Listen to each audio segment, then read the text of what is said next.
मैं आपके पास आ रहा हूं सुप्रिया जी। हालांकि पता नहीं क्यों ऐसा हो रहा है, विपक्ष के लोग आजकल मीडिया पे ज़्यादा टारगेट करते हैं, सरकार पे कम करते हैं। लेकिन फिर भी उस 5वें जो आपने मुद्दे बताए थे उसमें मैं आपके नेताओं की एक बाइट सुनवा देता हूं, फिर आपसे सवाल करूंगा। एक बार आशीष उस सवाल को सुनवा दीजिए। देखिए, बनाने की क्या बात है, 82% तो हिंदू हैं ही, तो वो क्या हिंदू पैदा कर रहे हैं? विश्व में जिस देश में इतनी बड़ी परसेंटेज में हो, वहाँ कोई बहस की बात है? ये तो है ही। 82% अगर भारत में हिंदू हैं तो हम कहें कि ये हिंदू राष्ट्र है, ये कहने की क्या आवश्यकता? ये तो आंकड़े बताते हैं। सरकार है तो बैन करेंगे क्या बजरंग दल को? देखिए, बैन नहीं करेंगे, लेकिन बजरंग दल में कुछ अच्छे लोग भी हो सकते हैं, लेकिन जो गुंडा तत्व है, जो दंगा फसाद कराता है, ऐसे किसी भी व्यक्ति को नहीं छोड़ा जाएगा। वैसे एक तो लाइन आपने बोल दो, जो एक लाइन अभी कमलनाथ जी का आप स्टेटमेंट दिखा रहे थे तो सुप्रिया जी के मुंह से निकल गया किसी भी बात पे ताली नहीं बजानी है। मतलब अपने पूर्व मुख्यमंत्री का बयान कितना नागवार गुजर रहा था अगर उन्होंने ये कह दिया 82% हिंदू है। सुप्रिया जी, लेकिन मैं सवाल आपसे जो पूछ रहा हूँ, आपने जो अपना 5वां मुद्दा बताया वो बिट्टू बजरंगी बताया था। आपने कहा नफरत की दुकान इन्होंने फैला रखी है। बिट्टू बजरंगी यहाँ नफरती है और मध्य प्रदेश में दिग्विजय सिंह कह रहे हैं कि बजरंग दल को बैन नहीं करेंगे। वो बजरंग दल जिसको लेकर के कर्नाटक में आपने कहा था बैन किया जाएगा, जिसको लेकर के आप चुनाव जीते भी, एक बड़ा मुद्दा भी रहा है। मध्य प्रदेश में आकर के आप अचानक कैसे हिंदूवादी, आपके नेता हिंदू राष्ट्र की बात करने लगते हैं?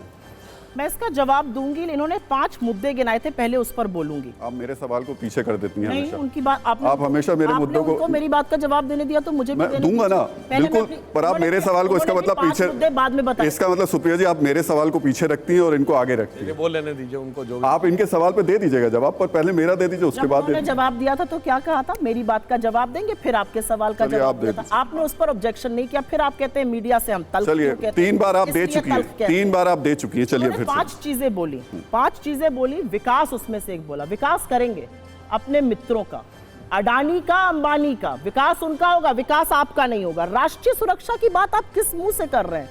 चीन आपके घर में घुसकर बैठा है। चीन की वजह से पेट्रोलिंग पॉइंट्स को बफर जोन बना लिया, स्ट्रेटेजिक पॉइंट से पीछे हो गए। चीन पर बोल दिया कोई घुसा हुआ नहीं है। 20 गलवान में शहादत के बाद आपने चीन का व्यापार $100 बिलियन ट्रेड डेफिसिट कर लिया। मणिपुर में हिंसा है, आज हिंसा भड़की और 2 लोगों की मौत हुई है। चिंगारी मिजोरम पहुंच गई।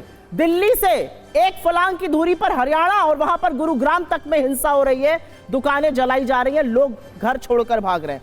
आप राष्ट्रीय सुरक्षा की बात करते हैं। आपने कहा आत्मगौरव। महाकाल कॉरिडोर का नाम ना लीजिएगा प्रभु। एक आंधी आई थी और आपका भ्रष्टाचार ऐसा था कि 16 मूर्तियां उस आंधी में टूटकर ध्वस्त हो गई। ये आपके जैसे फर्जी जो धर्म के ठेकेदार बनते हैं उसमें भी पैसा बना लिया। आप आत्मगौरव की बात इसलिए मत करिएगा, जब प्रधानमंत्री चीन जाते हैं और कहते हैं 2014 से पहले लोग कहते थे अरे कहां पैदा हो गए हिंदुस्तान में। ये आत्मगौरव नहीं है, ये देश का सिर झुकाना होता है, ये आत्मगौरव नहीं होता। तो आत्मगौरव की बात मत कीजिएगा। आपने मुझसे सवाल पूछा इन बयानों पर। दिग्विजय सिंह जी ने क्या कहा? जो कोई भी गुंडागर्दी करेगा या कानून को अपने हाथ में लेगा, हम उसके खिलाफ एक्शन करेंगे। हमारी कर्नाटक की सरकार को अगर लगा कि बजरंग दल के चलते वहां पर औरतों के साथ, महिलाओं के साथ गुंडागर्दी होती है, बदतमीजी होती है, तो उन्होंने कहा हम बैन करेंगे। मध्य प्रदेश की हमारी लोकल यूनिट को लगता है कि बैन करने की जरूरत नहीं है और अगर वो कुछ गुंडागर्दी करेंगे तो वो बिल्कुल एक्शन लेंगे। मैं तो कह रही हूं ना, हम यहां पर ना मोनू मानेसर के प्रवक्ता बन जाते हैं, रुक जाइए, ना बिट्टू बजरंगी के बन जाते हैं, ये बन जाते हैं। लेकिन इन लोगों को एक बात याद रखनी चाहिए, ये जो नफरती चिंटू को लगता है कि ये खड़े होंगे। बिट्टू बजरंगी को सबसे पहले डिसोन वीएचपी ने कर दिया, नूपुर शर्मा को सबसे पहले डिसोन इन्होंने कर दिया, राजा सिंह इनका सांसद तेलंगाना में था, नफरती बयान दिया था, उसको डिसोन कर दिया। दूध की मक्खी की तरह से नफरती चिंटू निकाल दिए जाएंगे जब इनका काम खत्म हो जाएगा। कमलनाथ जी और दिग्विजय सिंह के बयान से आप सहमत हैं, हाँ या ना में मुझे जवाब दें। मैं तो कह रही हूं जहां पे गुंडा एलिमेंट होगा उसको बिल्कुल बैन करना चाहिए। आई थिंक लोकल लीडरशिप, हम कठपुतली नहीं चलाते हैं। हम गुजरात में 2-2 मुख्यमंत्री, उत्तराखंड में 3-3 मुख्यमंत्री कठपुतली से नहीं बदलते।